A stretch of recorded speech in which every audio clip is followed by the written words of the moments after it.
So so हम so हम so हम so हम so हम so हम so हम so हम so हम so हम so हम so so so stop. 5 वेळा ओंकार करणार आहोत. सुरुवातीला 3 ओंकार, त्यानंतर 1 मिनिटाचं ध्यान, नंतर 2 ओंकार. आपला जेवढा श्वास आहे अर्ध्या श्वासामध्ये ओ म्हणायचं आहे आणि अर्ध्या श्वासामध्ये मकार करायचा आहे. आध्यात्मिक प्रगतीसाठी मकार जास्त केलेला कधीही चांगला. ओंकार घंटा नद्यासारखा दीर्घ असावा आणि तेलाच्या धारेसारखा अखंड असावा. एक्झेल घर्षणयुक्त पूरक.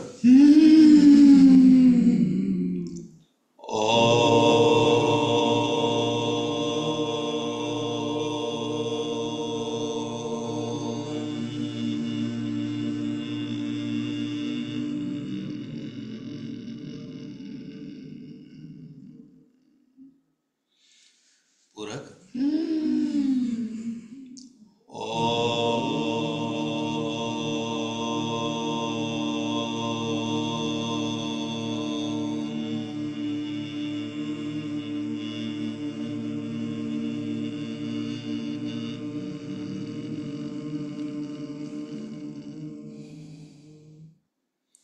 पूरक.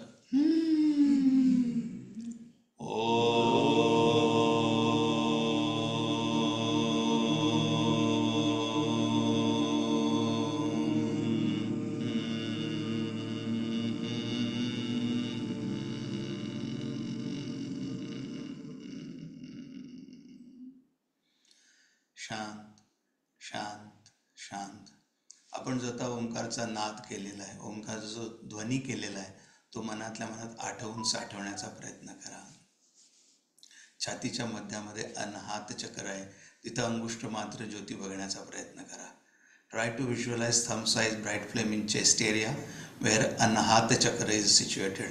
तिथं जर दिसत नसेल तर भ्रूमध्यमध्ये 2 भुवयाच्या मध्ये अंगुष्ठ मात्र ज्योती बघण्याचा प्रयत्न करा. Try to visualise thumb size bright flame in between eyebrows where Ajna chakra is situated. बाहेरच्या वातावरणाला पूर्णपणे विसरून जावे. जी ज्योती आपण बघण्याचा प्रयत्न करत आहोत ते आत्मस्वरूप आहे. आत्मस्वरूपाशी एकरूप होऊया.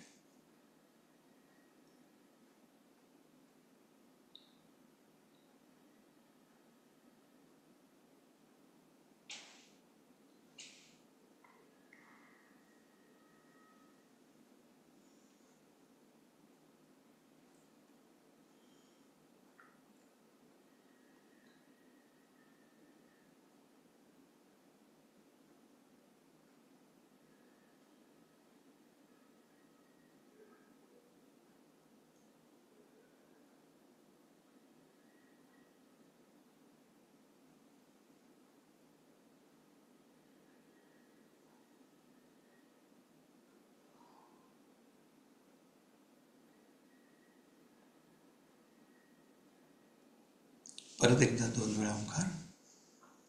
पूरक.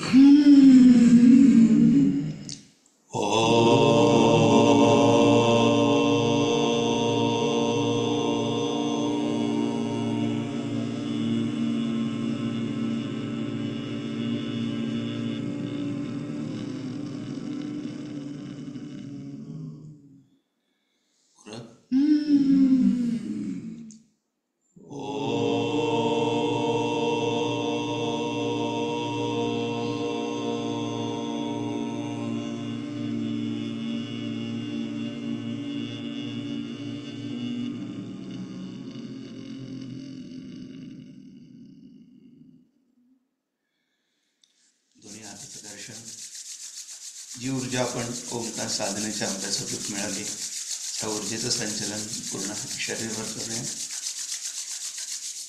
दोन्ही हातांनी चेहरा कापून. हरि ओम.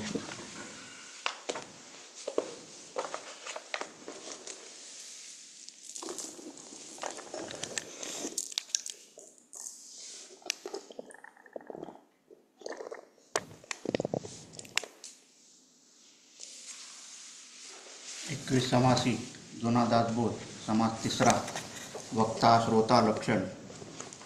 जय जय रघुवीर समर्थ. वंदीन सद्गुरु समर्थ. जो अर्थाचाही अर्थ जयाचे निहा परमार्थ. प्राप्त झाला श्रीराम जयाचे नि स्वरूप प्राप्ती. होऊनी फिटे जीवित्व क्रांती. जयाचे नि पूर्ण होती सर्व मनोरथ श्रीराम. जो पूर्ण प्राप्तीचा दाता जो भवसिंधूचा त्राता. तयाचे नि प्रसारे आता करीन वक्तृत्व श्रीराम. जे वक्तयाची लक्षणे अति उत्तम सुलक्षणे. क्रिया पालटे निरूपणे श्रोतयाची श्रीराम. ऐसे सांगिजेती वक्ते तेनेची प्रसंगे श्रोते. जे कासेसी लावुनी तारिते भाविक जनासी श्रीराम. भक्त विरक्त आणि प्रेमळ शुद्ध ज्ञाते दीनवत्सळ. हृदये शुद्ध गंगाजळ निर्मळ जैसे श्रीराम. परोपकारी धार्मिक क्रिया न घडता साशंक. जयांचा सन्निध विवेक सिद्धची असे श्रीराम. जैसेची बोलणे तैसीच क्रिया ऐसा वक्ता जोडलिया. तात्काळ बाणे श्रोतया अंगी निरूपण श्रीराम. वक्ता तोची जो शांत आणि असे पूर्ण प्राप्त. सर्व काळ क्रोधे संतप्त तो वक्ता नको श्रीराम.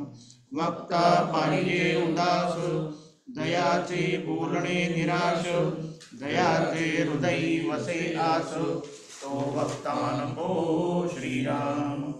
आशा करुणी बोले जी तो तैसेची निरूपण लावी. सीधे उगविले गोवी युक्ती जाळ टाकुनिया श्रीराम. एकासी शिष्याची आस शिष्या कारणे कासावीस. होऊनिया सावकाश कसारा सोडिती श्रीराम.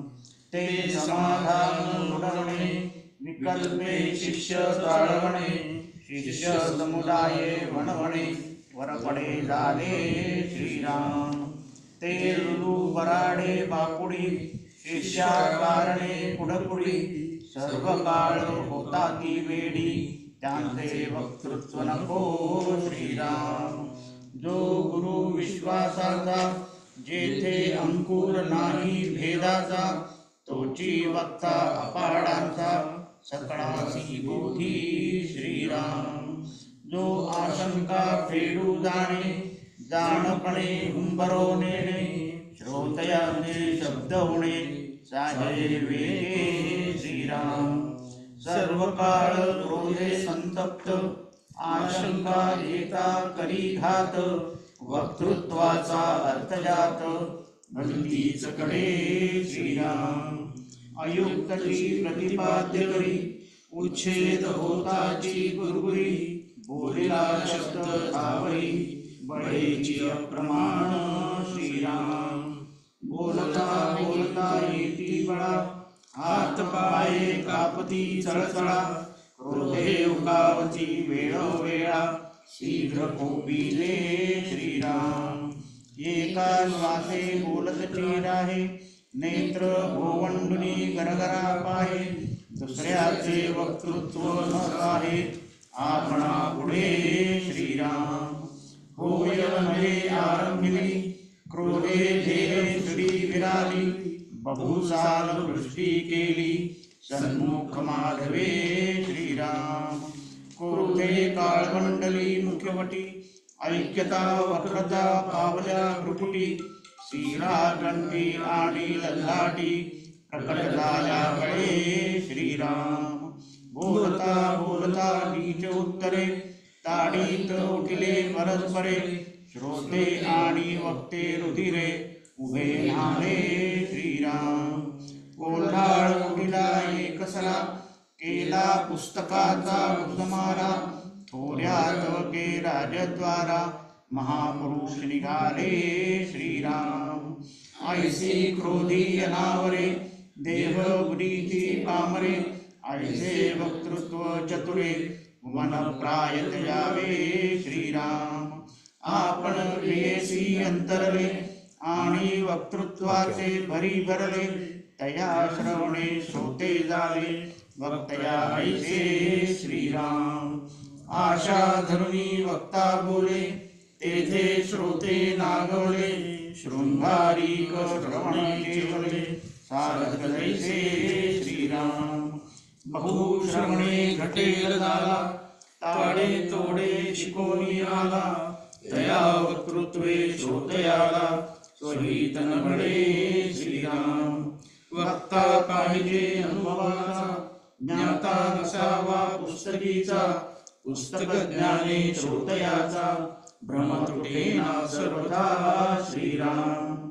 का वक्ता वक्तृत्वाचे भरी, भरोनी श्रोता निरोध करी, तेने श्रोता धाक धरी, पुन्हा नये श्रवणी श्रीराम.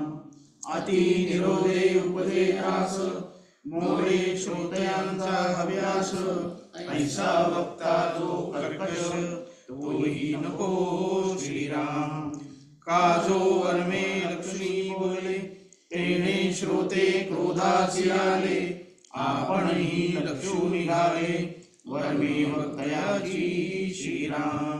काजे रुचेना श्रोतया मनी, ते दाटून लावी लावणी, तेने उपदे अत्यंत काणी, श्रोते उठोनी पळती श्रीराम.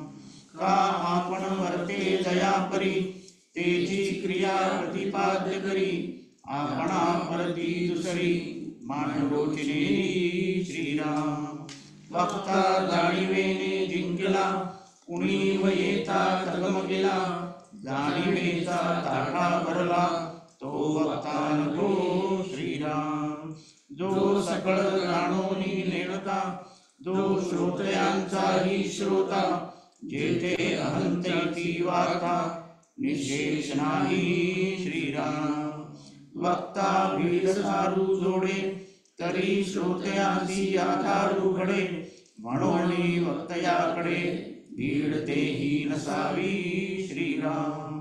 भीड सांडूनी वर्मे चुकवी, हितार्थी पोटस्ते शिकवी, कुशळ वक्ता तोची उगवी, श्रोतयासी श्रीराम. वक्ता निर्विमान गेले, तरी श्रोतयाचा अभिमान तुटे, उभये अभिमाने विटे, प्रांजळ निरूपण श्रीराम. आले निरूपण अभ्यंतरी, गुज म्हणून करी चोरी, तो वक्ता नव्हे भिकारी, कृपण वैदेशे श्रीराम. जो समाधानी वक्ता, तयासी निरूपणी समता, आपुली पारखी विभक्तता, नाही तयाची श्रीराम. असो वक्ता आशारहित, तयाचेची वक्तृत्व हित, दुराचा धरी जयाचे चित्त, तो वक्ता नको श्रीराम.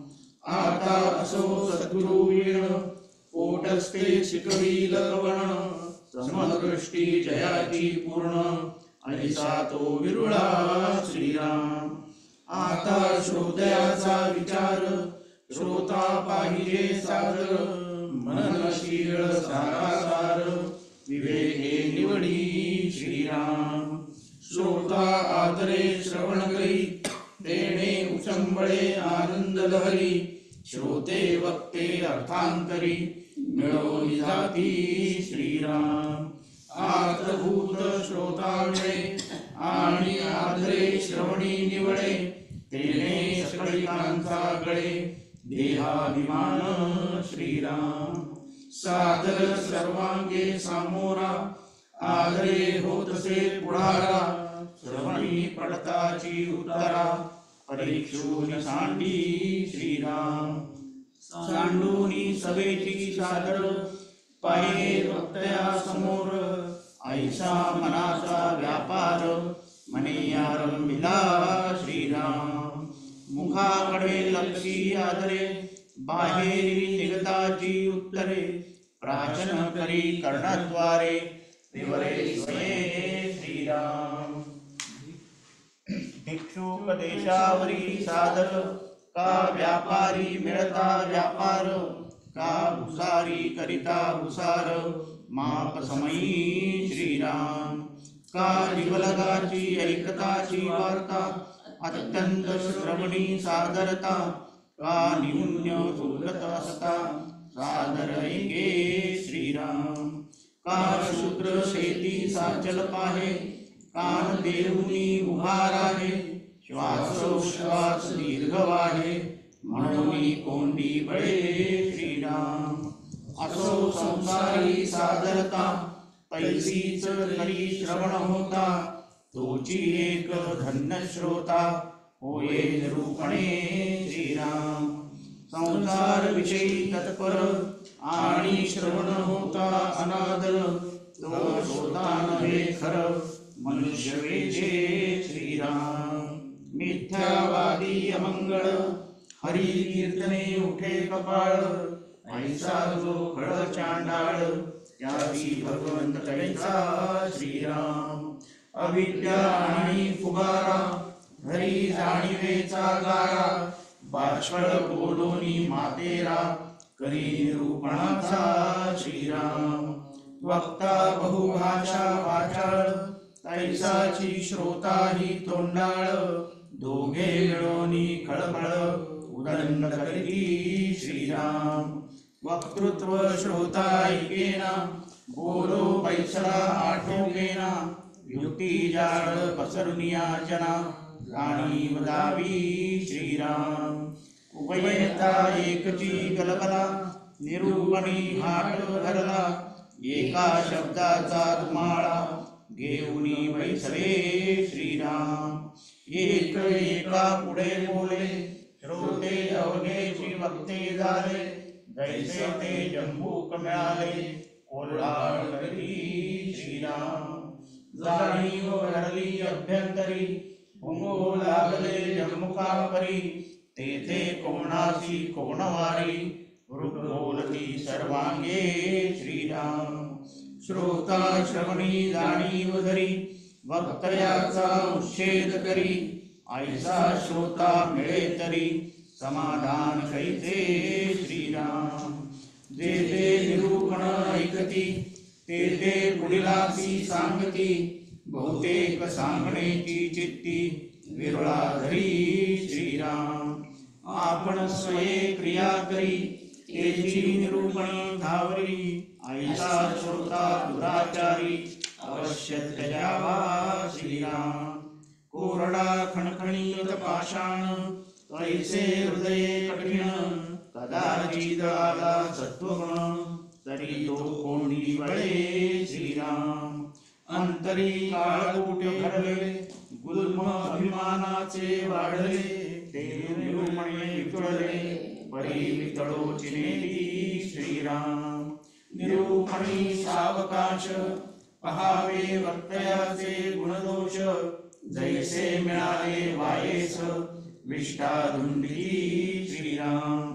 बैसोनी निरूपण ऐके वृत्ती गुणदोषी फाके अविवेके गुणदोष देखे सर्वत्राचे श्रीराम. बैसला दिसे अति तत्पर मन करी नाना व्यापार आवरेना अनावर उठोनी पळे श्रीराम. बैसताची निरूपणी नेत्री भरली घात घेणी अत्यंत राहिला प्राणी सुषुप्ती मध्ये श्रीराम. कडकडा जांभया येती डकडका डुकल्या देती गाभिरे होऊनी पाहती क्षणक्षणा दुचिते श्रीराम.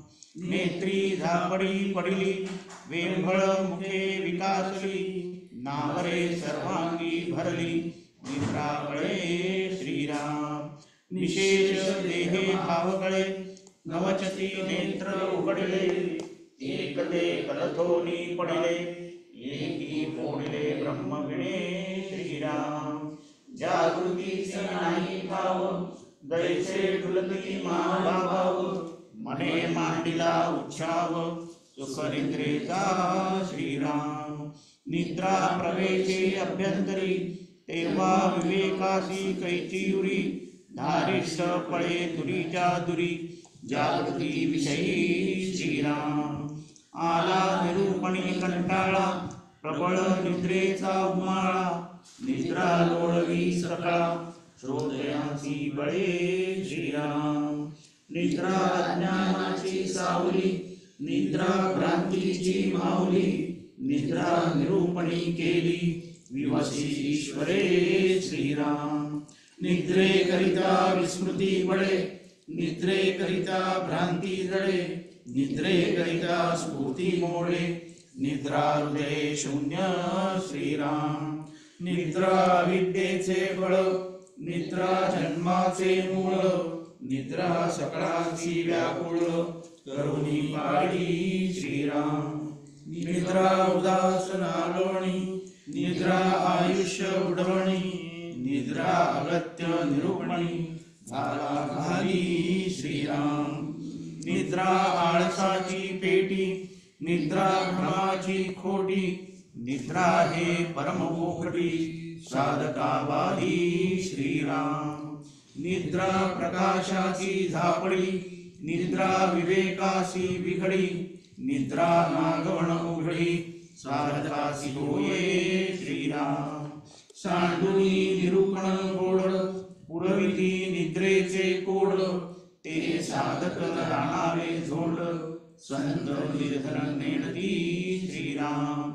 जो साधर अर्थांतरी तयाची निद्रा काय करी. ते निसंग दरिद्री तयाची बाधी श्रीराम. ऐसा निद्रा महाविघ्न बळेची श्रोते करीती भग्न. ते न येता संलग्न श्रवण भावे श्रीराम. निरूपणाचे आधारे फिटे निद्रेचे काविरे. कैचे श्रोते येरे पामरे गीतची मेली श्रीराम. जे अत्यंत विषयासक्त जे कुटुंबाचे निजभक्त. जयापाशी पाषांडमत निरंतर वसे श्रीराम. जे वैराग्य घनिष्ठ जे शब्दज्ञाने वरिष्ठ. ऐसे श्रोते परमनिष्ठ सर्वथा नको श्रीराम. जो संसारे तापला जो स्वहिताची प्रवर्तला. तोची श्रोता लागला परमधीर श्रीराम. असो ऐसे श्रोते वक्ते सादर सर्वांगे जाणते. जाणीव आणि क्रोधाते आवरू जाणती श्रीराम. निराभिमानी जो समर्थ तयासी साजे हा परमार्थ. अभिमान वागे तो व्यर्थ भूमिभाग झाला श्रीराम. श्रोते ऐकती आदरे तरी बोले न भोबडे उत्तरे. स्वामी तुमचे निराधारे होईल निराभिमानी श्रीराम. जैसी माये बापे वर्तती तैसीच क्रिया देखुळे घेती. म्हणून या श्रोती वक्ती निराभिमान व्हावे श्रीराम. तुम्ही स्वयं निराभिमान परी माझा ठाई अभिमान. असेल म्हणून साधन पायी तुमचे श्रीराम. माझा अंगी अभिमान जडे तरी गोष्टी येईल स्वामीकडे. जैसा परिवार पडता मोडे महत्व नृपतीचे श्रीराम. तुम्हा सज्जनांची कृपा आणि उरेल अभिमान कुंज. तरी हे माझी लाज तुम्हासी श्रीराम. स्वामी तुमचे नी प्रतापे कृतांत काळ लोही कापे. तुमचे नी वचन मात्रे सोपे होय परब्रह्म श्रीराम. तुमची कृपा जेथे घडे तयासीच परब्रह्म जोडे. प्राणी श्रुती रोकडे दुःखापासून सदा श्रीराम. तुम्हासी शरण भावे दाता लुटी आनंद भावे. तया सुखाची मिळवे तेज शांती अंगी श्रीराम एका भावार्थासाठी उघडे शब्द रत्नपेटी अनर्घ्य रत्नांची गोमटी माळ वसे हृदयी श्रीराम तुमचे नियुक्तिष्ट देशे आणि गुरु शिष्याचे निमित्ते सांगिले लगे पिसे धडे जीवपणाचे श्रीराम इति श्रीरामदास विनवी संत सज्जनास वित्पत्ती आणि पदक्रास क्षमा केली पाहिजे श्रीराम श्रीराम समर्थ श्रीराम समर्थ श्रीराम.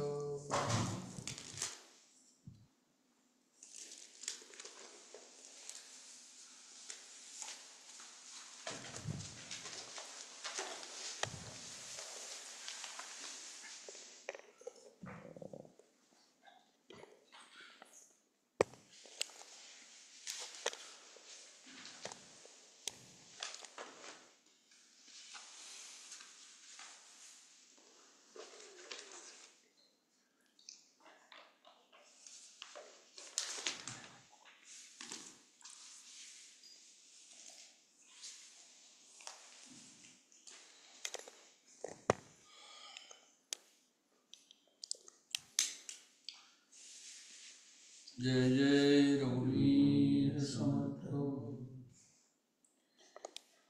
गुरु ब्रह्मा गुरु विष्णू गुरुदेव महेश्वरा गुरु साक्षात परब्रह्म तस्मै श्री गुरुवे नमः. जय जय रघुवीर समर्थ. सद्गुरुनाथ महाराज की जय. सुरू करूया आपण. उशीर झालेला आहे बराच.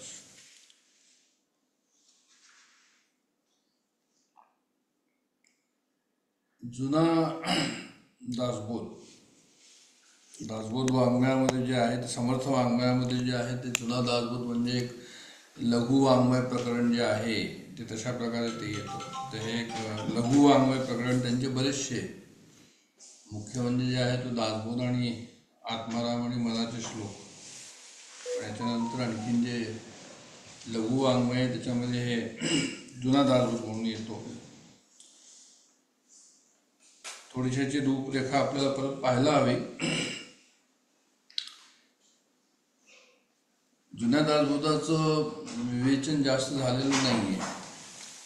म्हणजे नानासाहेब देव होते पहिले समर्थ भक्त, त्यांनी एक लिहिलं होतं पुस्तक जुन्या दासबोधावर, पण ते सुद्धा आता म्हणजे प्रिंटमध्ये नाही आहे. ते कुठे धुळ्याला जाऊन जर कोणी पाहिलं ते पुस्तक नानासाहेब देवांचं जुन्या दासबोधावर तर त्याची फोटोकॉपी घेता येईल, पण प्रिंटमध्ये ते बाहेर कुठे नाही आहे. त्याच्यानंतर कोणी एक विदुषी सहस्त्रबुद्धे म्हणून समर्थांच्या सेविका होत्या, समर्थ संप्रदायामध्ये सेविका होत्या, त्यांनी याच्यावर एक विवेचन केलं आहे. त्याच्यानंतर हे जे डॉक्टर विजय लाडे यांची प्रवचनं आहेच बरी, पण मला वाटतं त्यांचं पुस्तक म्हणून जुन्या दासबोधावर नाही आहे. आणि नंतर शेवटी श्री सुनीलजी चिंचोळकर यांचं जे आहे ते आपल्याला पारायणी आपण केलेलं आहे त्याच वर्षी ज्या दिवशी हे पुस्तक प्रसिद्ध झालं. आणि त्यांचंच मुख्य म्हणजे जे आहे ते हे विवेचन किंवा विवरण आहे. डॉक्टर काकांनी काही केलेले प्रवचनं, आता 3 प्रवचन असे मला सांगितले गेले की 3 प्रवचन केले म्हणून, 2 तुम्ही पाहिले. पण आता हे सर्व सांगायचं तात्पर्य असं की जेव्हा आपण जुना दासबोध म्हणतो थोडंसं त्याचा आपल्याला इतिहासही पाहायला हवा. तर हा लेखन काळ जो आहे तो म्हणजे असं सांगतात सुनीलजी जो आहे तो 1608 समर्थांचा जन्म झाला. त्याच्यानंतर जे आहे ते मुंजीच्या वेळेस, म्हणजे मला असं वाटतं की त्यावेळेस काहीतरी हे 7-8 वर्षाचे असतील किंवा जे की आहे ते, जे घर सोडून गेले आणि टाकळीला जे गेले, तर त्याच्यानंतर जे आहे ते ह्यांच्या तपासचरणाच्या शेवटल्या काळामध्ये हा जुना दासबोध जे आहे ते त्यांचे शिष्य श्री उद्धवजी यांना उपदेशून हा लिहिलेला आहे जुना दासबोध. आणि तो काळ जो आहे त्यांनी सांगितला 1630चा काळ सांगितला आहे. तो 21 समासी दासबोध 1630चा काळ. आणि त्याचं महात्म्य काय आहे तर त्याचं महात्म्य हे आहे की त्यावेळेस त्यांचं तपश्चर्या त्यांची जी आहे पूर्ण झालेली होती. एक तेज त्यांच्या अंगावर होतं. एक जे आहे ते आत्मानुभवाचा त्या ठिकाणी जो आहे तो एक ताज्या तवानं म्हणूया अनुभव त्या ठिकाणी होता. आणि तो त्यांनी ह्या जुन्या दासबोध म्हणून याच्यामध्ये जे आहे ते लिहिलेलं आहे. हे त्याचं महत्त्व आहे. इतकं महत्त्व आहे की गोंदवलेंचे जे प्रल्हाद महाराज आहे, गोंदवलेकर महाराजांचे शिष्य प्रल्हाद महाराज, की त्यांनी सुद्धा जे आहे ते सांगितलं आपल्या शिष्यांना की तुम्ही फक्त जो आहे तो जुना दासबोधच वाचा. त्याच्यावरच त्यांचा जो आहे तो जोर होता की त्याचं पारायण करत राहा, त्याला परत परत पाहत राहा. असं या जुन्या दासबोधाचं महत्त्व आहे. नवीन दासबोध जो आहे तो जवळजवळ असं सांगतात की 30 वर्षांनी लिहिला गेला. म्हणजे 1630चा जर हे आपण ठेवलं जुना दासबोध तर 1660चा नवीन दासबोध, 200 समासी दासबोध किंवा 21 समासी दासबोध, 200 समासी दासबोध असंही म्हणतात. आणि असंही म्हणतात की प्रथम अवतरण समर्थांनी जे वाङ्मयामध्ये आणलं दासबोधाचं प्रथम अवतरण म्हणजे जे आहे तो जुना दासबोध. अशा प्रकारचे जुन्या दासबोधाचे जे आहे थोडंसं इंट्रोडक्शन या ठिकाणी जे आहे ते आहे.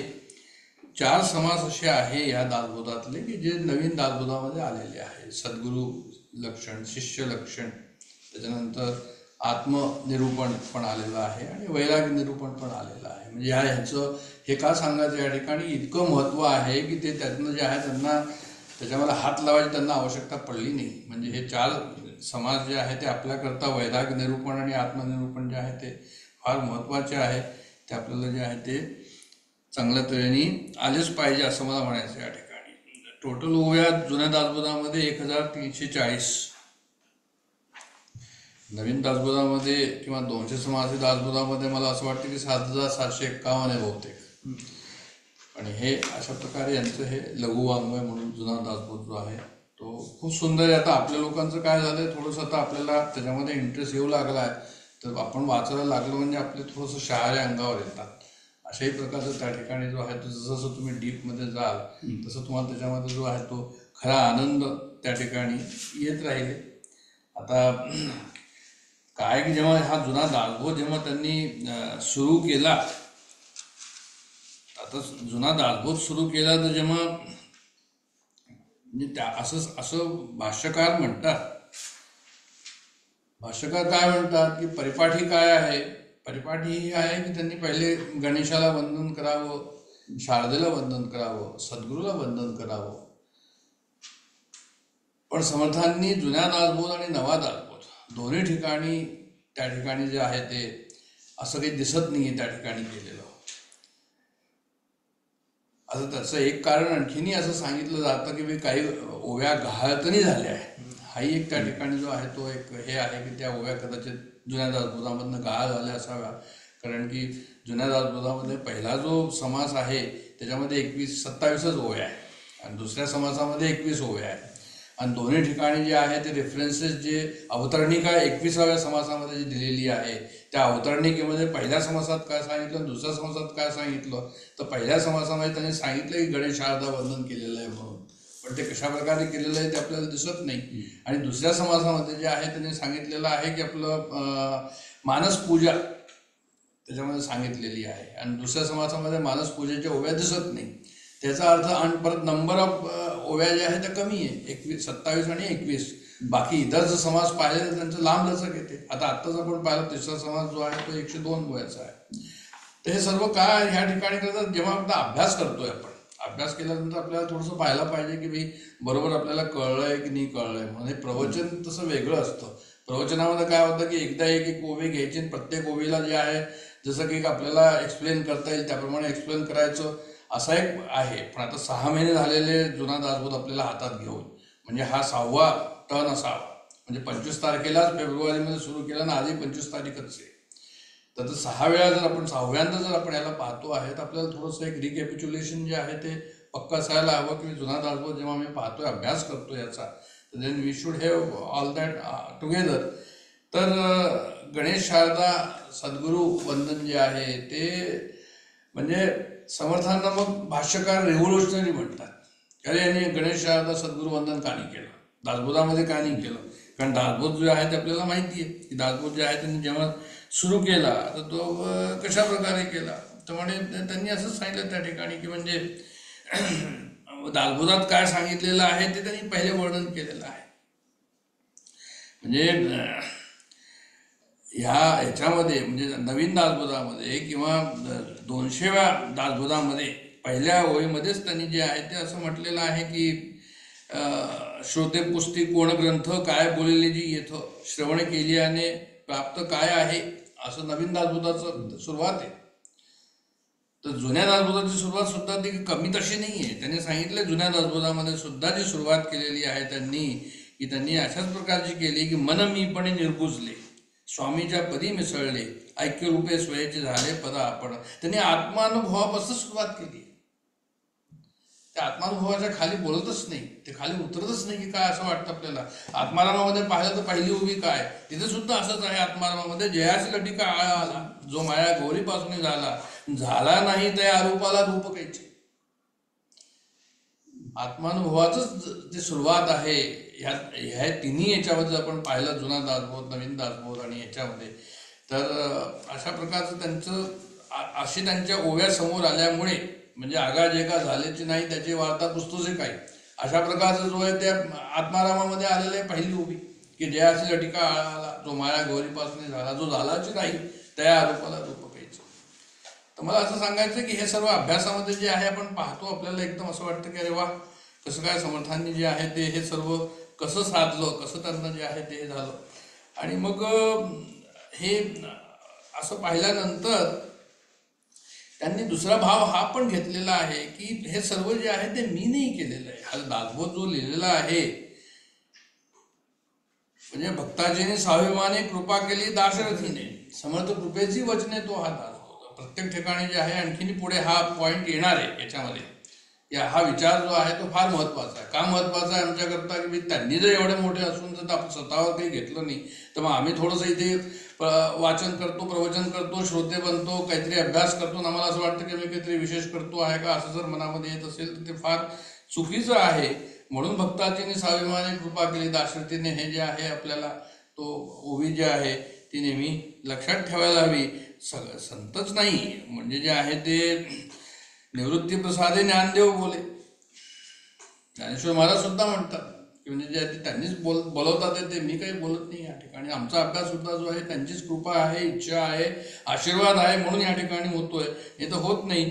ते म्हणतात गुरु दातारे दातारे अभिनव ऐसे केले, एकची वचन न बोलत बोलूनी माणूस विलया नेले. समर्थ असं म्हणतात किंवा सद्गुरू कसा आहे तर म्हणे काहीच बोलला नाही, मला जे आहे ते पलीकडे घेऊन गेला, मानस विलया नेले, मन माझं उन्मन झालं. त्या ठिकाणी एखादी नदी सागराला जाऊन मिळावी, गंगा सागराला जाऊन मिळते आणि ते गंगा सागरच होते आणि ते वेगळे राहत नाही, तशा प्रकारचं मानस विलया नेले. हे सर्व का सांगायचं या ठिकाणी की ही तिची शेवटची अवस्था जी आहे ही यावी म्हणून जे आहे ते अशा प्रकारचं या ठिकाणी आपण हे आपल्याला सर्व दासबोधातून मिळतं.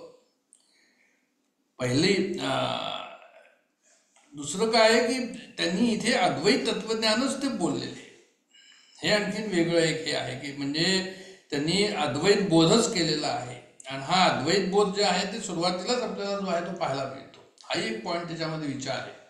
म्हणजे समर्थांचं तत्वज्ञान काय आहे तर म्हणजे मुख्य तत्वज्ञान काय तर अद्वैत तत्वज्ञान. असं काय म्हणायचं तर म्हणजे नाही आम्ही जुना दासबोध पहा, नवीन दासबोध पहा, त्यांनी रामाचे खूप जे आहे ते भक्ती केली, प्रशंसा केली, रामाचं खूप त्यांनी जे आहे ते सगुणाचे आधारे केलेलं आहे, निर्गुण पावजे निर्धारे म्हटलेलं आहे, सगुणाची खूप हे केलेली आहे भक्ती. तरी पण म्हणजे ते राम आणि दास दोघे पहुडले रामी, तेही बोलाव्या तुझा न नुरे धामी, हेच त्यांची जी आहे ती जणू काही सेंट्रल आयडिया त्या ठिकाणी मुख्य त्यांचं जे आहे ते अशाच प्रकारचं मानस त्या ठिकाणी त्यांच्या दासबोधात आपल्याला जे आहे ते दिसून येतं की मी सिंधू ऐसे झाले. आता हे पहिलीची जी आपली हे आहे जुन्या दासबोधामध्ये पहिला जो आपला समास आहे त्याच्यामध्ये सुद्धा ते म्हणतात की मी सिंधू ऐसे जडले तेव्हा जी खडेपणा आली आणि सिंधू सांडूनी बाहेर पडले कठीणपणे लवण. काय केलंय की ह्या ठिकाणी एक सुंदर विचार मांडलेला आहे ह्या ओवीच्या याने, आपण पाहिलेला आहे तो पहिले, फक्त आम्ही एक इम्पॉर्टंट आहे म्हणून त्या समासाचं म्हणून मी बोलतो या ठिकाणी की आपण सागराची जर आपली कल्पना केली किंवा सागर आहे, सागरापासून मीठ बाहेर येतं आपल्या सर्वांना माहिती आहे. मग तो मीठ जो आहे ते खडा असतो, ते लवण असतं, ते कठीण असतं ते लवण, आणि ते कसं सागरातनं ते बाहेर येतं आणि बाहेर आल्यानंतर परत जर तुम्हाला त्या समजा त्या लवणाला जर तुम्ही आतमध्ये घेऊन गेलं तर काय होईल? त्यामुळे ठेंबुटा सागुरे मिळाल्यासारखं जे आहे ते लवण परत जे आहे ते सागरामध्ये चालू जाईल. तर समर्थांनी या ठिकाणी हे सांगायचा प्रयत्न केला आहे की हा आमचा जणू काही त्या परमात्म्यापासून अहंकार असा बाहेर आलेला आहे खड्याच्या रूपामध्ये. आणि जसं जो मिठाचा खडा जर परत तुम्ही त्याच्यामध्ये टाकला सागरामध्ये तर परत जो आहे तो अहंकार जर गळला, जसं यांनी सांगितलं की समर्थ कृपेची वचने, म्हणजे मी नाहीच त्या ठिकाणी. तर अशा प्रकारचं त्या ठिकाणी झालं, तो अहंकार जर गळला तर परत तुम्ही सागररूप व्हाल, सिंधुरूप व्हाल, हे सांगण्याकरता म्हणून ही ओवी जी आहे ती आपल्याला ती फार म्हणजे महत्वाची ओवी आहे. आणि हे पहिल्या समासामध्ये जे आहे ते तसं आलेलं आहे. त्याच्यानंतर दुसऱ्या समासामध्ये जर काही महत्वाचं पाहिलं आपण, आता आपण 2 समास पहिले पाहिलेले, तर आपण पहिल्या समासाचं आता मी थोडंसं बोललो. दुसऱ्या समासामध्ये सुद्धा जे आहे ते काय, पहिलीच ओवी म्हणते दुसऱ्या समासामध्ये की ऐसा सर्वात्मा राजाधीश सकळ पाहती सावकाश तेथे पिसाट रामदास उभा असे दिनरूप. पिसाट रामदास उभा असे दिनरूप, काय शब्द आहे ते, पिसाट रामदास. म्हणजे त्यांना वेळ लागलाय, आता रामाचाच वेळ लागलाय. आम्हाला कशाचं वेळ लागलंय ते आम्ही आमचं पाहून घ्यावं, पण त्यांना रामाचं वेळ लागलेला आहे. असं पिसाट रामदास असं ते म्हणतात. आणि उभा असे दिनरूप, हिन दिन म्हणून मी जे आहे त्याच्यासमोर उभा आहे, मी वेळा झालेलो आहे त्याच्या पाठीमागे. अरे रघुनाथा, मी तुला जे आहे ते आता कशा प्रकारे प्रार्थना करू की मला काय ते, जेव्हा सुनीलजी चिंचोकरांनी जुना दासबोध लिहिला, रामाचं त्यांनी फोटो ह्या ठिकाणी दिलेला आहे, तर त्या ठिकाणी टायटल खाली काय दिलेलं आहे की म्हणे सगुण रघुनाथ मुदल माझे इतुकीची भांडवल. माझं एकच भांडवल आहे माझ्याकडे, माझी प्रॉपर्टी एकच, माझी संपत्ती एकच, आणि ती काय तर म्हणजे श्री रघुनाथ. त्याच्याशिवाय आणखी दुसरी जी आहे ती प्रॉपर्टीच नाही माझ्याकडे. हा म्हणजे जे आहे एटिट्यूड, मी एटिट्यूड आता शब्द प्रयोग करतो आहे की कारण आता शब्द खूप झाले, पण ते शब्द जोपर्यंत आपल्या एटिट्यूडमध्ये येणार नाही तोपर्यंत अशा प्रकारचं जे आहे ते भाव मला जे आहे ते त्या ठिकाणी त्याचा आनंद घेता येणार नाही. रामचंद्रा तुझा वियोग ऐसा नको रे प्रसंग, असं ते म्हणतात दुसऱ्या ओवीमध्ये. समाज दुसरी ओवी की रामचंद्रा तुझा वियोग ऐसा नको रे प्रसंग असं म्हणतात. म्हणजे रामाच्या त्यांनी या ठिकाणी 6 ओव्या दाखवलेल्या आहे रामाच्या याच्याबद्दल. पण ते कशा प्रकारच्या आहेत म्हणे, एखाद्या कास धरून टाकील पहिलं पार्या भावाचा, असं म्हणतात शेवटली ओवी की एखाद्या बालकाप्रमाणे तुझ्या कमरेला मी घट्ट मिठी मारून मी हा भवसागर तरून जाईल. काय शेवटी की आपल्याला काहीतरी आधार हा लागतो, बिना आधाराशिवाय आपल्याला पुढे जाता येत नाही जीवाला. जीव जो आहे तो कसा आहे, जीव जो आहे तो अल्पशक्तिमान आहे. जीवाची शक्ती जी आहे तो सर्वज्ञ नाही आहे, तो अल्पज्ञ आहे आणि अल्पशक्तिमान आहे. तर त्या जीवाला कुणी ना कोणीतरी लागतं. आणि जसं आपल्याला ह्या ठिकाणी सद्गुरू डॉक्टर काका या ठिकाणी भेटलेले आहेत, त्यांची आपण कास धरून या ठिकाणी आहे, श्रीरामाची कास धरून आहे, त्यांची कास धरून आहे. मग आमचं भांडवल कोणतं आहे म्हणजे आमचं तेच भांडवल आहे, आम्ही दुसरं भांडवल नाही. की ते असं म्हणतात या ठिकाणी की देवाच्या सख्यत्वासाठी पडाव्या देवलगांशी तुटी, असं या ह्याच्यामध्ये लिहिलेलं आहे. तुमच्या म्हणजे यांनी अर्थ करताना जे आहे ते सुनीलजींनी असं या ठिकाणी लिहिलं आहे की माझे सर्व जाओ नाम तुझे राव, हाची माझा भावो अंतरीचा. म्हणजे सद्गुरूच त्या ठिकाणी राहा. कैची माता कैचा पिता, कैची बहीण कैचा भ्राता, कैची सुदुदे कैची वनिता पुत्र कळत्रा दिक.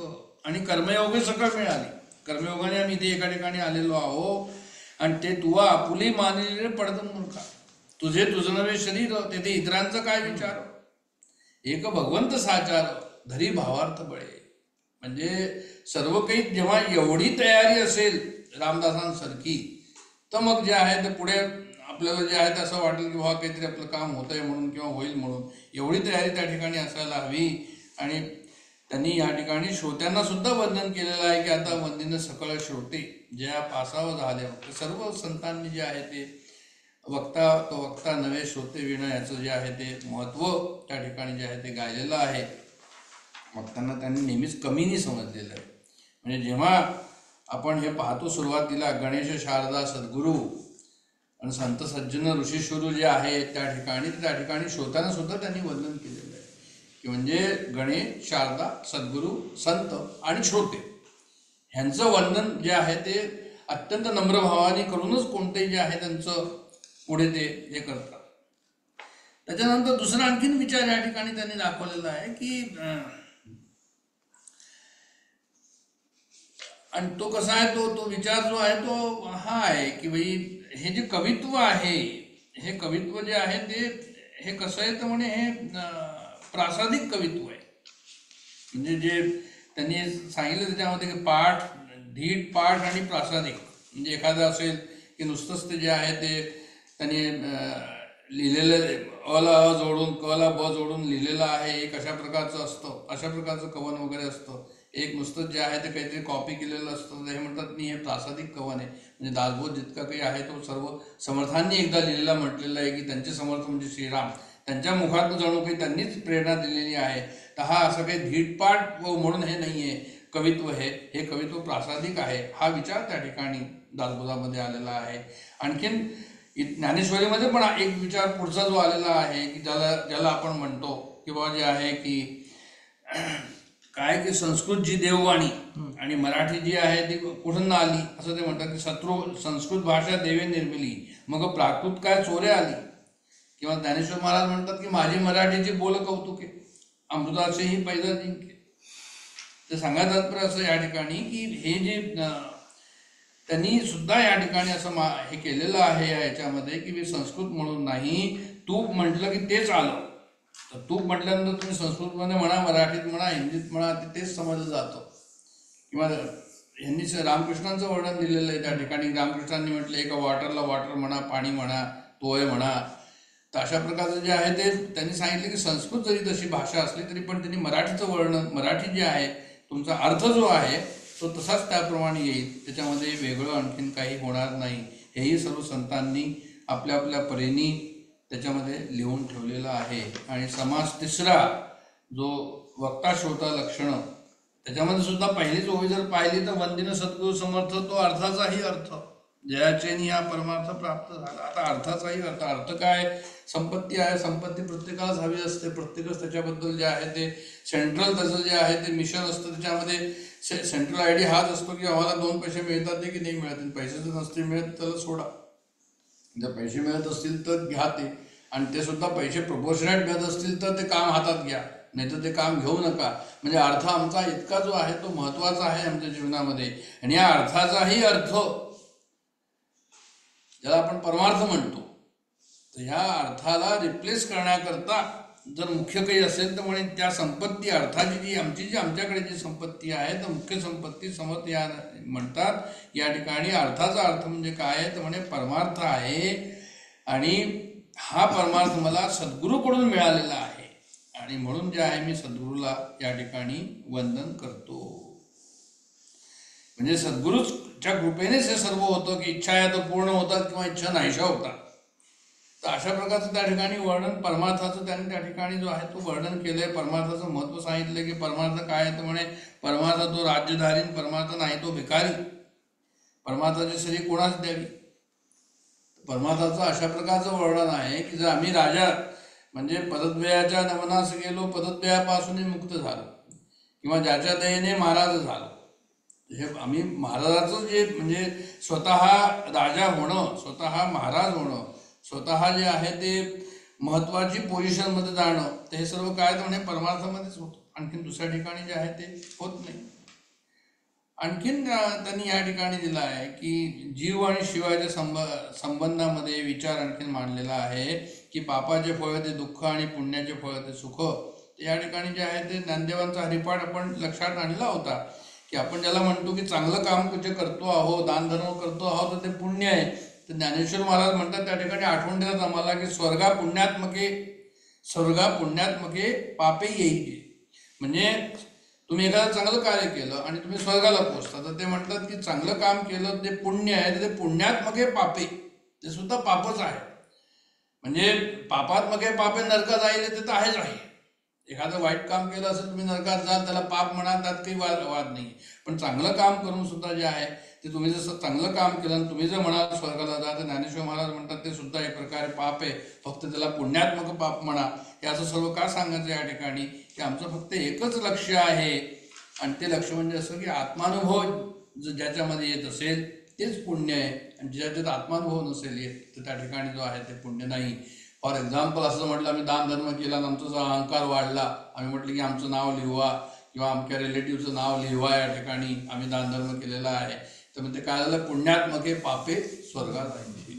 ते हे सर्व आठवण त्यांनी या ठिकाणी दासबोधामध्ये जे आहे ते वेगवेगळ्या यांनी दिलेली आहे.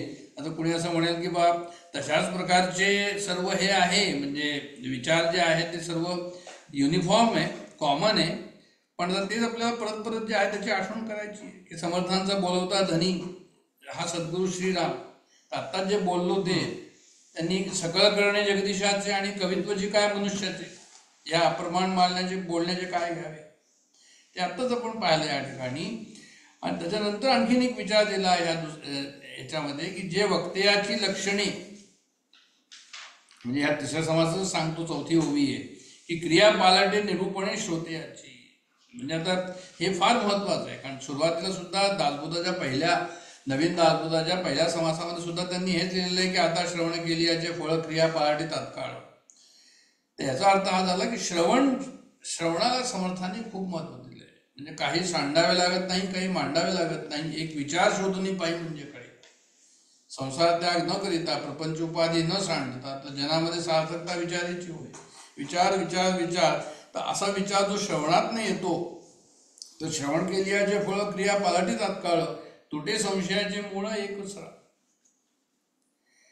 तर आता काय की आम्ही ह्याचं परत परत चिंतन करत राहावं, कारण की काय होतं की निरूपणी ज्ञान प्रबळेने उठून जातं ते मावळे आणि मागे कामक्रोध खवळे, इथपर्यंत लिहिलेलं आहे त्यांनी की आमचं तोल राहत नाही, आम्हाला क्रोध येतो, काम येतो. त्या ठिकाणी निरूपणी सद्वृत्ती होती, स्थळत्याग होता, सवेची जाती.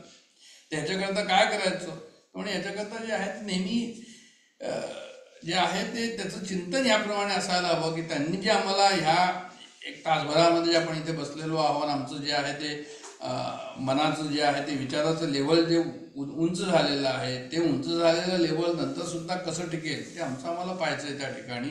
तसं जर ते राहिलं तर मग त्यांनी म्हणतात की त्याप्रमाणे की क्रिया पालटे तत्काळ त्याप्रमाणे होईल. त्यांचा तो अनुभव आहे, त्यांनी सांगितला. मग आमचा क्रिया का पालट नाही, तर ते म्हणतात तुम्ही इतके सिरियस राहा का, जेवढे ते सिरियस होते. मग तेवढे जर सिरियस तुम्ही नाही आहे तर म्हणून तुमची क्रिया पालट नसेल त्या ठिकाणी. भक्त विरक्त आणि प्रेमळ 6वी ओवी येते.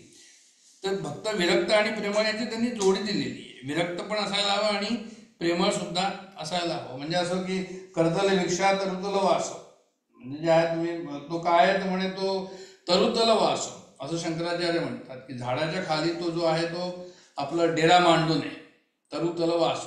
आणि करतल भिक्षा, तो हातात ते भांडं सुद्धा ठेवत नाही, तो म्हणजे हातावर जे आहे त्यांनी काय करायचं, त्यांनी भिक्षा घ्यायची. 6व्या ओळीमध्ये जे दिलंय विरक्त आणि प्रेमळ, त्याच्याबद्दल बोलतोय मी.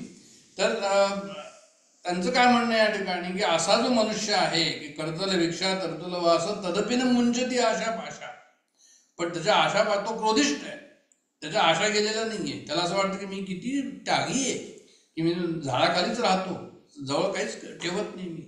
इतकं म्हणजे शंकराचार्यांनी त्याप्रमाणे सांगितलेलं आहे की असा विरक्त नको, विरक्त आणि प्रेमळ, ज्याचा अहंकार त्या ठिकाणी नाहीये. कारण हृदय शुद्ध गंगाजळ निर्मळ जाईस. आता हे परत मी का म्हणतो, हे पॉईंट जे या ठिकाणी घेतो आहे, हे पॉईंट यासाठी घेतोय की हे विचार आमच्या अंतःकरणामध्ये परत परत यायला हवे.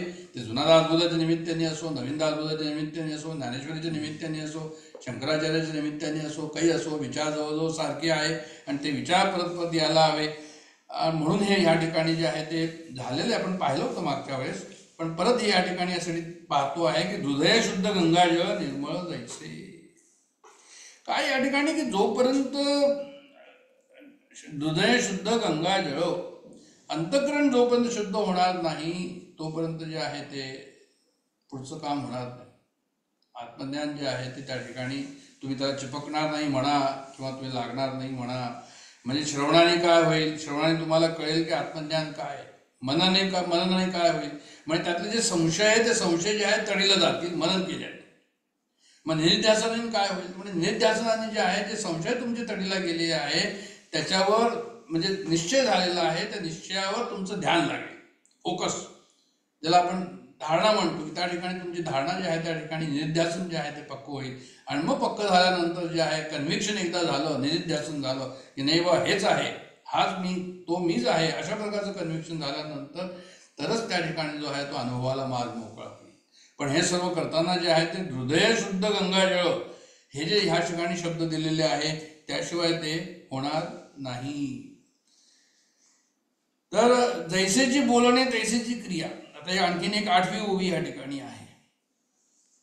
आता हे सर्व संतांनी परत लिहिलेलं आहे. बोले तैसा चाले तर जे वंदावे पावले आपल्याला माहितीच आहे. सर्व संतांनी त्याप्रमाणे लिहिलं आहे की मी होतं काय की आम्ही श्रवण केल्यानंतर ऐकल्यानंतर मग आमची जिम्मेदारी येऊन जाते की आम्ही जे बोलू त्याप्रमाणे जे आहे ते वागलंच पाहिजे. नुसतं वागलं नाही पाहिजे, तो विचार त्याप्रमाणे मनामध्ये जो आहे तो आला पाहिजे. जो विचार त्याच्या विरुद्ध असेल तो विचारच तिथे उपटायला पाहिजे. वागणं म्हणजे क्रियेमध्ये येणं आणखीन दूर राहिलं. विचार पहिले येईल मग क्रिया होईल. पण ह्या ठिकाणी ते काय म्हणतात की नाही, बोले तैसा चाले म्हणजे जे आहे ते तुम्ही जे क्रिया करता आहात, जी जैसेची बोलणे तैसेची क्रिया ऐसा बघता जोडलिया तत्काळ बाणे श्रोतया अंगी निरूपण. फार महत्वाची हे आहे की आम्हाला आमची जिम्मेदारी येऊन जाते की जे आहे ते आम्ही या ठिकाणी जे वाचतो आहोत दासबोध वर्षानुवर्ष तर वाचतो आहोत, जे की वाचतो आहोत अध्यात्माचं निरूपण करतो आहोत, त्याची जिम्मेदारी येते की त्याप्रमाणेच आम्हाला वागायला हवं. आता आमचा जो मार्ग आहे तो इकडचं तिकडचं नाही आहे. नेरोपेसे जे जेवढं त्यांनी सांगितलं तिथेच आम्हाला जाता येईल आणि विचारसुद्धा तेवढाच करता येईल. त्याच्याशिवाय विचार करता येणार नाही. कारण की असं एक हे आहे की काय त्याला म्हणतात बरं की वृत्तीचक्रम कृती अहर्निश आवर्तम असं एक शंकराचार्यांचं एक हे आहे. हे 3-4 शब्द जे आहे ते ह्याचा अर्थ फक्त एवढाच आहे की पहिले काय होईल की म्हणजे वृत्ती विचार उत्पन्न होईल. चक्रम, आता चक्र त्याच्यामध्ये सायकल कशी ते दाखवलंय त्याने की ती वृत्ती उठल्यानंतर काय होईल तर म्हणे तुम्ही कृती करा आणि कृती केल्या अहर्निश रात्रंदिवस तशाच प्रकारची कृती करा जो विचार आहे. आणि नंतर म्हणतात आवृत्तम म्हणजे ते परत तसं येईल. त्यांना म्हणायचं असं आहे की आमच्या मनामध्ये विचार आला, आम्ही त्याप्रमाणे कार्य केलं आणि कार्य केल्यानंतर जे संस्कार झाले ते संस्कार परत जे आहे ते आम्हाला जे आहे ते काय करतात, तेच कार्य करण्याकरता उकसवतात. समजा एखाद्याने सिगरेट नाही पित येतो किंवा दारू नाही पिते, एकदा प्याल्यानंतर त्याने म्हटलं काही हरकत नाही, तर ते जे संस्कार एकदा झालेले आहेत ते संस्कार परत जे आहे ते म्हणजे चक्रम म्हटलेलं आहे या ठिकाणी. जसं पुनरपी जननम पुनरपी मरण जे प्रकृतीचं चक्र आहे तसंच आमच्या मनामध्ये सुद्धा हे एक चक्र आहे अशा प्रकारचं. हे आमच्या लक्षात ठेवायला हवं. हे का लक्षात ठेवायचं की जेव्हा तो पहिल्यांदा उठेल त्याच वेळेस त्याला उपटायला हवं. हे जे त्यांचे काहीतरी आपले हे जे आहे वासुदेवानंद सरस्वती त्यांच्या जीवन चरित्रामध्ये जेव्हा त्यांनी असं लिहिलं की वासुदेवानंद सरस्वतींनी काय सांगितलं तर काहीतरी त्यांनी जे सिद्धांत दिलेले आहेत त्याच्यामध्ये पहिला सिद्धांत हा दिलेला आहे की वृत्ती उठता क्षणीच तुम्ही त्याला उपटून टाका त्याचं योग्य नसेल तर. पहा कुठपर्यंत ते घेऊन जातात ते. कारण ते जे संस्कार झाले तर ते संस्कार तुम्हाला परत त्याच्यामध्ये जे आहे ते परत त्या ठिकाणी आदत बनेल, सवय बनेल आणि सवय बनवून जे आहे तुम्हाला त्या बाजूला घेऊन जाईल. तर हे सर्व या ठिकाणी आले की वक्ता जैसेची बोलणे तैसेची क्रिया हे अत्यंत आवश्यक आहे. आणि वक्ता तोची जो शांत असे पूर्ण प्राप्त सर्व काळ क्रोधे संतप्त तो वक्ता नको. आता म्हणजे असं की आम्हाला आमचा क्रोध जो आहे तो कसा आहे तर म्हणजे तो आम्हाला कंट्रोलमध्ये ठेवायला हवा. वक्ता पाहिजे उदास आणि जयाचे बोलणे निराश म्हणजे तो कसा हवा, निस्पृह हवा, निरपेक्ष हवा, जयाचे हृदय वसे असं तो वक्ता नको. असं नको की वरतून आम्ही काही बोलतो ना आतमध्ये आमच्या मनामध्ये जी आहे ती आशा आहे की एखाद्याकडे आम्ही एखादी काहीतरी गोष्टी कराव्या आणि आमच्या मनामध्ये असं यावं की बाबा ह्याने मला काहीतरी देऊन जावं म्हणून. आपल्या बिझनेसमध्ये ज्याला आपण म्हणतो आशा जी अशी असते तर ते म्हणतात की अशा प्रकारची तुम्ही त्या कोणी असं म्हणेल की बा तुम्ही असं कसं करता, काम जर कार्य जर कराल तर तुम्हाला महिन्याच्या शेवटी तो पगार मिळतो की नाही मिळत, तर ती आशा असते की नसते ती आशा. पण त्यांचं असं म्हणायचं मतलब या ठिकाणी आहे की त्याच्यावर निस्पृहता आहे की नाही. निस्पृहता त्या ठिकाणी जी आहे ती असायला हवी आणि ती निस्पृहता असेल तर मग ती आज त्या ठिकाणी नाहीये. पण जर असं जर तुम्ही कन्फ्युजनच करत राहाल किंवा काय सांगितलेलं आम्हाला तर संशयात्मा विनश्यती, तर ते म्हणतात की संशय जे आहे ते संशय नको त्या ठिकाणी. बोलण्यासारखे चालणे स्वय करून बोलणे त्याची वचने प्रमाणे मानिती जनी. बोलते खरे चालतो खरे त्यासी मानती लहान थोरे न्याय अन्याय परस्परे सहजची कळे. तर अशा प्रकारे त्यांनी लिहिलं आहे. पुढचं आणखीन जर गेलं तर आशा धरणी बोले जीवी 11वी ओवी आहे, तो तैसेची निरूपण लावी सीधेची उगविले गोवी युक्ती जाळ टाकूनिया. साधा सरळ साधक जो आहे तो त्याला फॉलो करतो. आणि जर कसं एक म्हणे आशा धरणी बोले जीवी, त्यांनी लिहिलंय की वक्ता अपेक्षाने भरलेला असतो, तो निरूपण करताना आपला इच्छा बोलून दाखवतो आणि मोहजाळ टाकण्याची युक्तीच त्याची तशी असते. आता या ठिकाणी त्यांना असं म्हणायचं की आम्ही जे काही आपल्याला आता वक्त्याशी या ठिकाणी संबंध नाही आहे, आपला संबंध आहे आमच्या अभ्यासामध्ये, आमच्या साधनेमध्ये, की आम्ही जनामध्ये कसं वागावं, वक्त्याच्या ऐवजी आम्ही आपल्याला ठेवावं आणि जनामध्ये कसं वागावं ह्याला त्याला लावून घ्यावं. त्यांनी वक्त्याच्या संदर्भात जरी लिहिलेलं आहे तरी आम्ही जेव्हा कोणाशी आम्ही ती कार्य करू तर कार्य करताना जे आहे ते आमची अपेक्षांनी आम्ही भरलेला आहो का, निरूपण करताना आम्हाला इच्छा बोलून दाखवतो. याचा अर्थ हा की साधा सरळ साधक जो आहे त्यांनी असावं आणि मोहजाळात अडकू नये असं त्यांना म्हणायचं. आणि पुढे त्यांनी म्हटलं पुढच्या ओळीमध्ये की त्यांना जे शिष्य मिळावेत अशी अपेक्षा असते. आणि त्याच्यानंतर जो आहे तो अत्यंत लोभी आशाभूत असा तो वक्ता असतो आणि शिष्य प्राप्ती करता सर्व काळ वेडावतो वगैरे अशी जे आहे ते असं नको. तर आम्हाला संसारामध्ये जे आहे आम्ही जो संसार करतो आणि त्या संसारामध्ये जे आहे आमची स्थिती अशी नसावी असं आपण धरून चालूया. की ज्यांनी त्या ठिकाणी लिहिलेलं आहे की आम्ही वेडावतो संसाराच्या पाठीमागे, की आम्हाला हे हवं, आम्हाला ते हवं, आम्हाला ते हवं, तशा प्रकारे जे आहे ते या ठिकाणी नको हे ते सांगतात. जो गुरु विश्वासाचा महत्वाचं आहे, जो गुरु विश्वासाचा जेथे अंकुर नाही भेदाचा, तोची वक्ता अपाडांचा सकाळाशी बोधी. गुरु कसा आहे तर म्हणे ज्याच्या मनोभूमीत भेदाचा कोंब देखील फुटत नाही तो गुरु विश्वासाचा समजावा.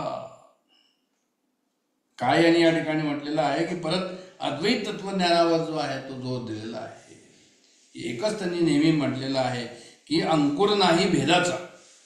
अद्वैत तत्वज्ञान त्या ठिकाणी आलंय, पण हा अंकुर नाही भेदाचा व्यवहारामध्ये त्यांना म्हणायचं तात्पर्य असं पण आहे की एक माझा शिष्य आहे, एक माझा शिष्य नाही आहे. माझं जे उद्बोधन आहे, डॉक्टर काका जसे आहे त्यांचा शिष्य असेल तरी नसेल तरी त्यांचं उद्बोधन सर्वांना सारखंच असतं, तेवढीच तळमळ असते, तेवढ्याच प्रेमाने जे आहे ते वागतात. हे पुष्कळ आम्ही पाहिलेलं आहे त्या ठिकाणी, यात काही वाद नाही. तर अशा प्रकारचं ते की जो गुरु विश्वासाचा जेथे अंकुर नाही भेदाचा, तोची वक्ता अपाडांचा सकाळाचे बोधी. अपाडांचा म्हणजे जे अपात्र आहे, ज्यांना अजून तेवढं कळत नाही, ज्यांची साधना पुढे गेलेली नाहीये, त्यांच्याकरता अशा प्रकारचा गुरु जो आहे तो योग्य आहे असं त्यांना म्हणायचं आहे. कारण तो जो आशंका फेडू जाणे, कारण तो गुरु काय करेल की त्यांच्या शंका दूर येईल. कारण तो गुरु कसा आहे, जाणपणे हिंबरू नेणे. तो हे नाही म्हणत मी नाही म्हणत तो गुरु की नाही माझा शिष्य आहे, माझा संप्रदाय आहे, तर तुझ्याशी मी बोलेन, दुसरा नाही आहे तर दुसऱ्याशी बोलणार नाही, अशा प्रकारचा तो नाही करणार.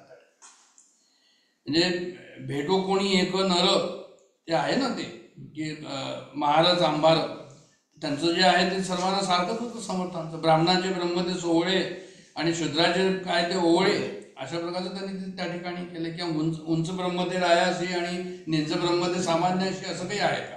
तर ते म्हणतात की नाही, त्याप्रमाणे तसं काही नाही. आमची दृष्टी कशा प्रकारची हवी, सद्गुरूची दृष्टी कशा प्रकारची हवी. त्यामुळे त्या ठिकाणी अंकुर नाही भेदाचा आणि जाणपणे हुंबरो नेणे हे महत्वाचं आहे. की त्याच्यामध्ये मला सर्व माहिती आहे, मला सर्व येतं, माझे एवढे शिष्य आहे, मला त्याच्याबद्दल अभिमान आहे, ते सर्व त्या वक्त्यामध्ये त्या गुरुमध्ये तो नसतो. आमच्यामध्ये सुद्धा जे आहे ते आम्हाला काय येतं, किती आमचा अभ्यास आहे, आणि जर थोडा अभ्यास झाला असेल तर त्याच्याबद्दल जे आहे ते अभिमान नको, हे आम्हाला ह्याच्यातलं जे आहे ते पाहायचं आहे. जे आहे ते आमच्या ज्या शंका ज्या आहे त्या शंका या ठिकाणी आम्हाला फेडून घ्यायच्या आहे. आणि नंतर त्यांनी एक अतिशयोक्ती अलंकार वापरलेला आहे. 17व्या ओळीकडे जाऊ आपण की सर्व काळ क्रोधे संतप्त आशंका घेता करी घातो वक्तृत्वाचा अर्थ जातो भलतीच कडे. अच्छा, वेळ झालेली आहे. तर आता ह्याच्यामध्ये काय म्हणजे क्रोधात एखाद्याला क्रोध आल्यानंतर, वक्त्याला क्रोध आल्यानंतर लिहिलंय, पण एखाद्याला क्रोध आल्यानंतर त्याला काय काय होतं की त्याचे हातपाय कापतात, त्याला बोलण्यामध्ये जे आहे ज्याला शीघ्रकोपी आपण म्हणतो की बोलण्यामध्ये जे आहे त्याला हे येतं, ततबब त्याचं होतं, त्याचा श्वास वाढून जातो, तो नेत्र असे पाहतो म्हणजे डोळे असे पाहतो, गरगरा पाहतो इकडे तिकडे, की त्याला जे आहे दुसऱ्याबद्दल त्याला तो तो समोरचा मनुष्य सहन होत नाही, अशा प्रकारचं त्याला होतं. आणि म्हणजे आता मला असं म्हणायचं या ठिकाणी माझ्या मनामध्ये असा विचार आला की म्हणजे समर्थांच्या वेळेस मनाच्या मनोवृत्ती ज्या आहेत त्या तशाच राहिल्या, म्हणजे तशाच होत्या. अशा सर्व मनोवृत्ती त्या आधी पाहतो आपण. 300 वर्षापूर्वी समर्थांनी पाहिल्या, लिहून ठेवलं. महाभारतामध्ये सुद्धा तशाच प्रकारचं होतं. याचा अर्थ काय झाला की मनुष्याच्या मनोवृत्ती कदाचित आता मनोवृत्ती आजच्या काळाला घसरगुंडीला आहे, पण मनोवृत्ती त्यावेळेसही होत्या, तशाच प्रकारच्या होत्या, तितक्याच ज्वलंत होत्या, असं ह्या ओव्यांवरून आपल्याला कळतं. नाही तर असं जर नसतं तर त्यांनी असं कसं लिहिलं असतं या ठिकाणी. क्रोधे काळवंडली मुखवटी, की जो आहे तो क्रोधाने काय झाला तर म्हणजे त्याचा चेहरा जो आहे तो काळवंडला. शिरा कंठी आणि ललाटी प्रकट आल्या भले, बोलता बोलता नीची उत्तरे ताडिते उठले परस्परे, श्रोते आणि वक्ते रुधिरे उभे नाले. म्हणजे त्यांच्या जेव्हा ते हे करत होते, काय म्हणतात त्याला, तपस्या करत होते, आणि जेव्हा ते मंदिरामध्ये जात होते आणि त्या काळाला जे आहे ते वादविवाद चालत होते मंदिरामध्ये संध्याकाळच्या वेळी, ज्यावेळेस भाषणं व्हायची आणि त्या ठिकाणी म्हणजे इतके वादविवाद व्हायचे की मारामारीपर्यंत जी त्याची हे यायची का, म्हणजे परिस्थिती यायची का, अशा प्रकारचं त्यांनी लिहिलं या ठिकाणी. कारण लिहिलंय असं की श्रोते आणि वक्ते रुधिरे उभे नाले, म्हणजे मारापीट झाली. त्याच्यामध्ये सुद्धा त्यांनी जो हे दिलेला आहे, फोटो दिलेला आहे समर्थांनी, म्हणजे सुनीलजींनी, तो सुद्धा अशाच प्रकारचा दिलेला आहे. त्यांनी हेच त्या ठिकाणी जे आहे ते का चूज केलं तर त्यावर आपण विचार करू शकतो.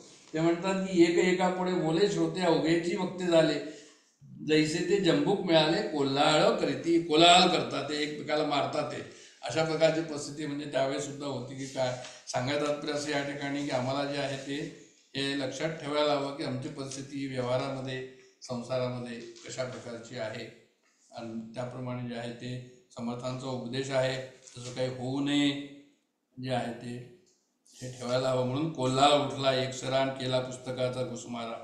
म्हणजे जो आहे तो काय त्यांनी असं सांगितलं की त्यांनी फटाफट काहीतरी सांगितलं, वक्तृत्व त्या ठिकाणी वाचलं काहीतरी की, आणि त्याच्यानंतर निघून गेला. तर म्हणे काय की म्हणे जे आहे ते निघून गेला तर काय, तर म्हणजे त्यांनी आपल्याला असं म्हटलं की नाही माझं वक्तृत्व जे आहे ते चतुर आहे, पण तो खरं म्हणजे काय गेलं, तो वाचूनच गेला.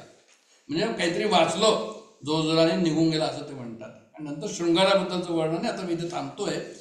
तर शृंगाराचं वर्णन जे आहे त्याच्यानंतर आलंय. त्याचं म्हणायचं तात्पर्य हेच या ठिकाणी की मी शृंगारामध्ये जे आहे ते वर्णन जर आपण केलं, त्याच्याबद्दल वाचलं, त्याच्याबद्दल विचार केला, तर परत ती घसरगुंडीच एक प्रकारे आपली घसरगुंडी आहे, श्रोत्यांची घसरगुंडी आहे.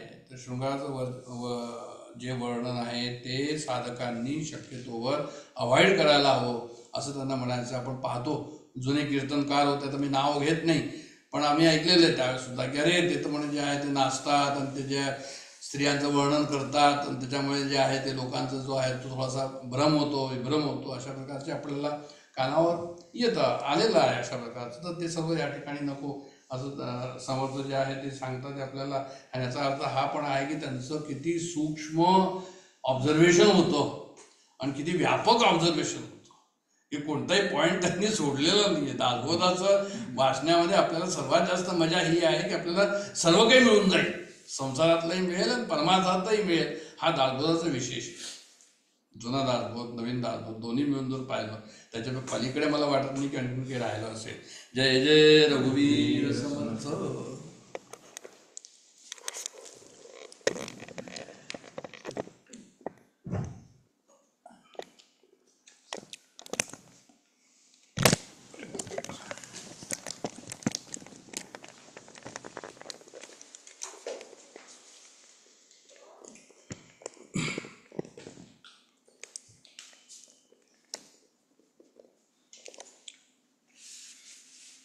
रामाय रामभद्राय रामचंद्राय वेधसे रघुनाथाय नाथाय सीताय पते नमः.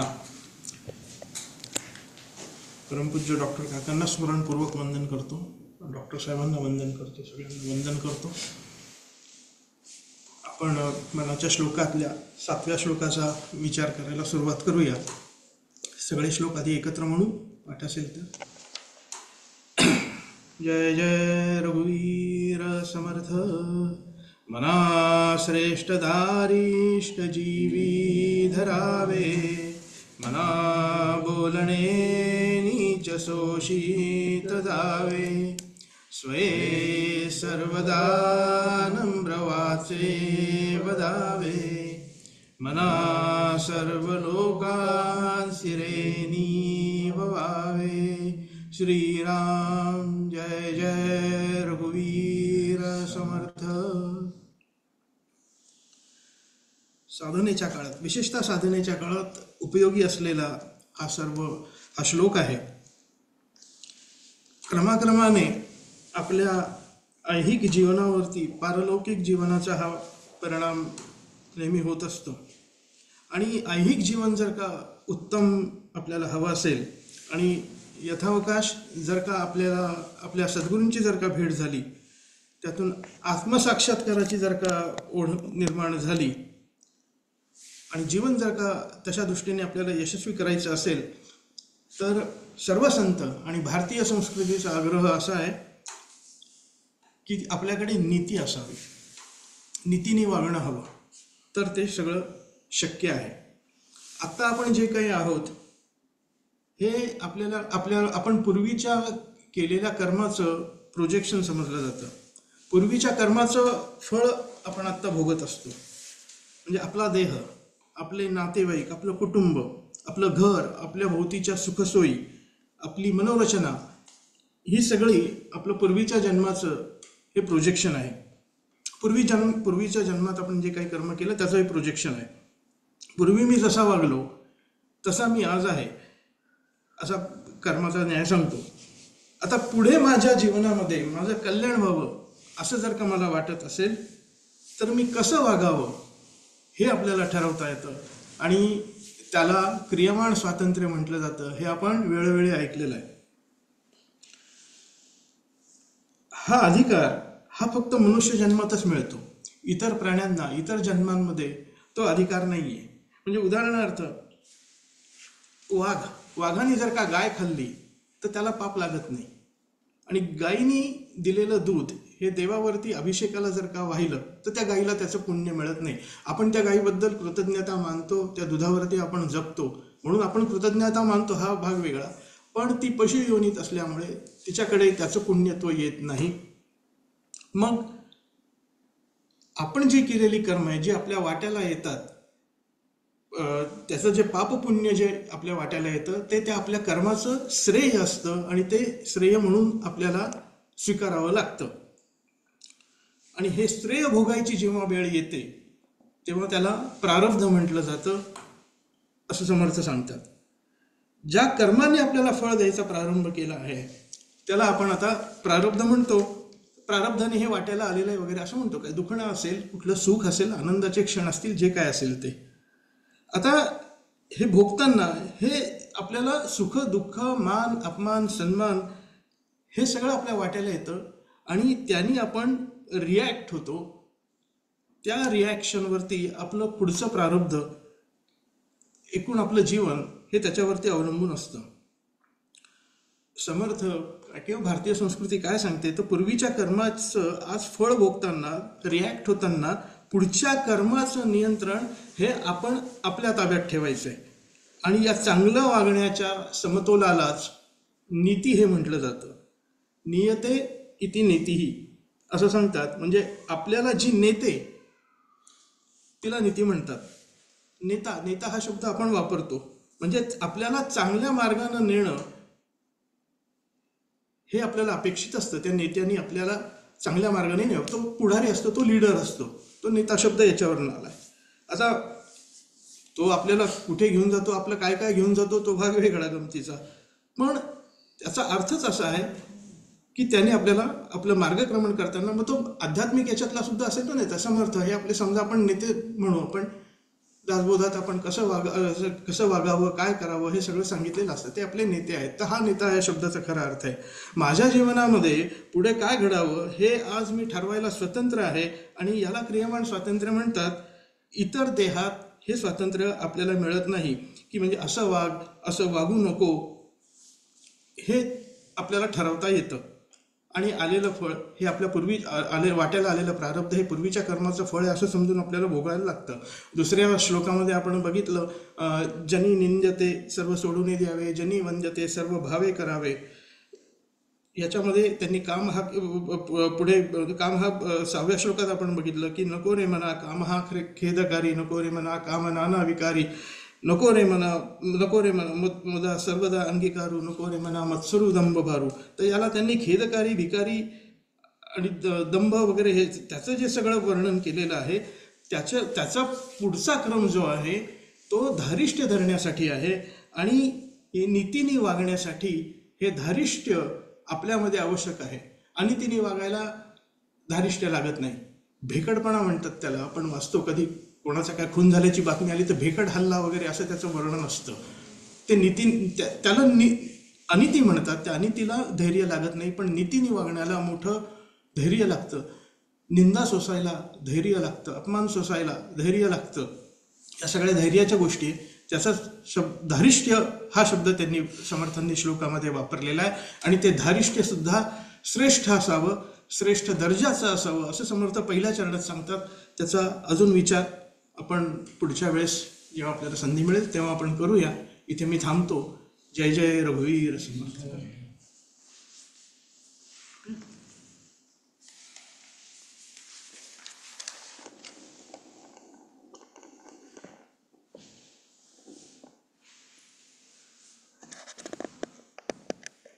नो बुद्धिहंकार चित्तानि नाहं, न च श्रोत्रजिह्वे न च घ्राणनेत्रे, न च व्योमभूमिर्न तेजो न वायु, चिदानन्दरूपः शिवोऽहं शिवोऽहं.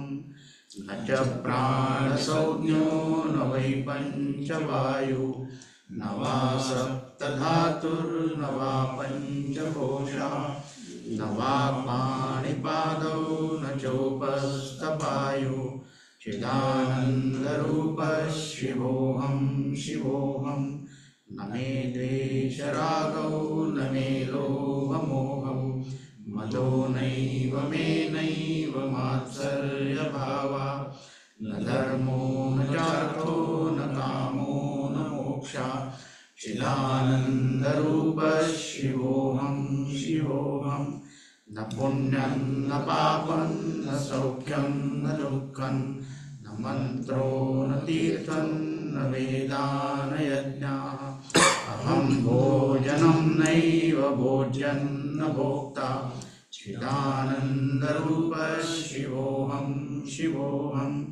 न मे मृत्युशङ्का न मे जातिभेदा, पिता नैव मे नैव माता न जन्म, न बन्धुर्न मित्रं गुरुर्नैव शिष्या, चिदानन्दरूपः शिवोऽहं शिवोऽहं.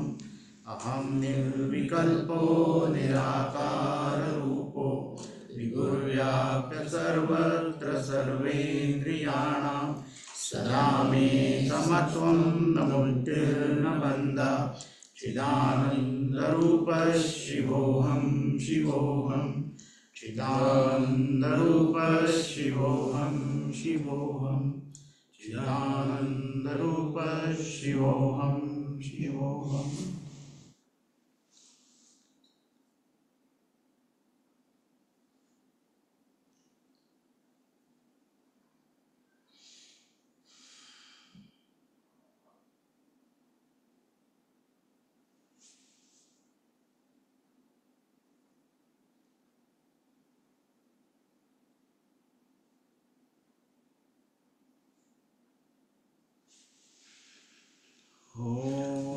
पूर्णमदः पूर्णमिदं पूर्णात् पूर्णमुदच्यते, पूर्णस्य पूर्णमादाय पूर्णमेवावशिष्यते. ॐ शान्ति